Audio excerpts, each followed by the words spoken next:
Got it. Have you ever taken one? Yeah. Oh, you I have? think so. I think so, yeah. No, I'm always curious. I always wonder. I think I need to take one, too, especially after visiting with you for a few minutes, my dear. But I appreciate the call, and I think I handled you as well as anybody could possibly hope to handle you.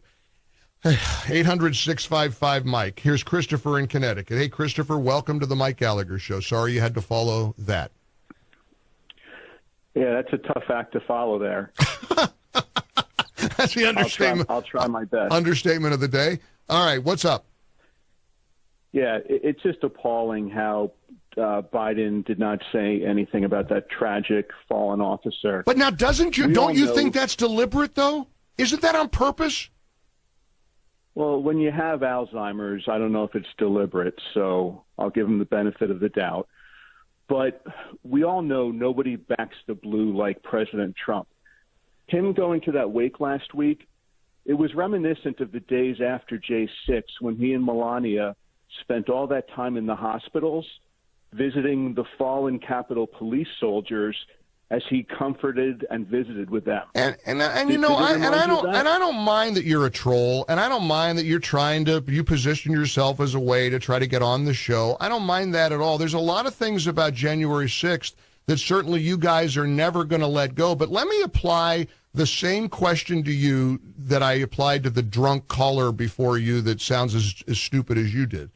Do you really think that the 4 years of the Trump administration compared to the nearly 4 years of the Biden administration were worse for America or better? And an honest question, take your troll hat off and don't play games with me. Be a man. Man up for a minute and tell me what you think. I'm happy to have. And let me finish. Let me finish. Yeah, I want to have a good conversation with you.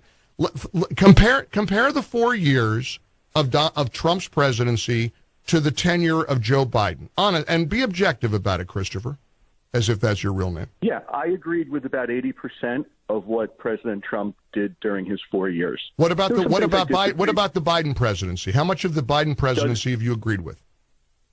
Let's say 0%. But I'm voting for Biden. So you're voting for Biden because he didn't vote. He didn't visit the people who were injured on January 6th. Go ahead. Sure. Go ahead. Let me explain. Please do. For starters, trying to overturn an election, no pun intended, trumps everything else. Okay, I don't care. And by overturning the election, let me just hold on. I'm not going to interrupt you. I promise you're going to get all the time you want. Here's the example that you guys cling to. That you think he overturned the election. I know that everyone here will soon be marching over to the Capitol building to peacefully and patriotically make your voices heard. Wow, Chris, what an insurrection. Yeah, so peacefully and patriotically. Does that comment outweigh the 5,000 inflammatory things he said? Name one. Name one. You got to fight like hell, or you're going to lose your country. For 4 years, he said. He's saying that now. Trial by combat. I say that now. I say right now we better fight like hell against people that are like you. That are going to vote against Trump, or we're going to lose our country. So, I don't mean physically fight you, Christopher. I mean we got to fight for the country. You got to do better than that. You think that's Mike, what you think Mike, that? Wait a minute. You honestly, right. You're a smart guy. You think saying we got to fight like hell makes him guilty of insurrection on January 6th? Are you kidding me? No, I don't think that statement alone makes him guilty. All right, give me an example of what makes him guilty of an insurrection. That statement combined with the other things that he said. Name one. Combined with pressuring Mike Pence. Name one. Combined with pressuring the DOJ. It didn't work. Combined with putting together fake electorate It didn't work. There were so many things. It did. You're not listening to me. It didn't. None of it worked, did it? None of it worked. Whatever pressure you think he gave.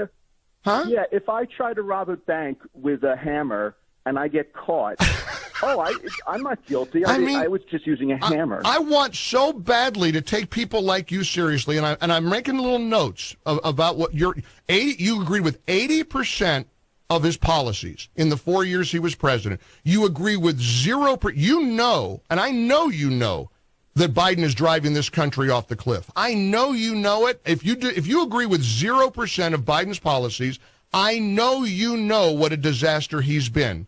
and you're going to vote for the guy, and you're going to vote for the guy because your feelings are hurt and you're all wounded that Trump said we got to fight like hell for our country. Are you kidding me? Mike, the fact that Trump sends out mean tweets, the fact that he's a bleepity bleep is number 1,000 on his list of faults. So don't give me the whole. Give me the number one. Give me the number one fault. Give me the top two faults. So Biden can't drive the country over a cliff because there's checks and balances. There's guardrails. So he's bad, but it won't be that bad because we're going to count on Kamala Harris and Nancy Pelosi to save him. Christopher, have you read Project 20? You're not a serious guy. You can't be serious. You can't tell me that you agreed with 80% of Trump policies, 0% of Biden, but he can't be that bad. Listen, I did the best I could with you, man. I mean, I appreciate your call. Sorry you had to be dishonest and lie about why you wanted to come on the show because, again, like I just proved to you, it's okay. You don't have to troll my screener to get on. But this is the mindset of people who are poisoned by Trump derangement syndrome. And you just saw a back-to-back example. The poor, slurred words of the poor lady Jill, and then that guy.